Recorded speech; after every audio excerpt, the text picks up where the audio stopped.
सकाळीच थोडंसं आवाज आला म्हणून पाहत होतं काय, खिडकीपाशी चक्क पॅरट येऊन बसलेलं. छोटं पिल्लू असावं, कारण असं वाटलं की छोटं पिल्लूच आहे. जो रंगीबेरंगी छटा खूप चांगलं वाटत होतं. आणि सकाळी सकाळी येऊन बसलं, असं वाटलं की आज संक्रांत पण आहे, असं बोलतोच आहे आपल्याशी.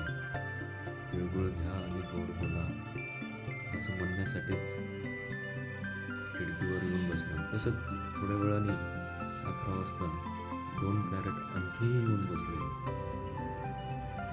खाऊ टाकलेला असतो, चिमण्या वगैरे येऊन बसतात. बघा 2 पॅरट दिसतात. माझं लक्षच नव्हतं. आश्चर्याची गोष्ट आहे की आज संक्रांत आहे, असं काही जण बोलायलाच आला. तिळगुळ घ्या आणि गोड बोला आणि गोड गोड बोलत राहा.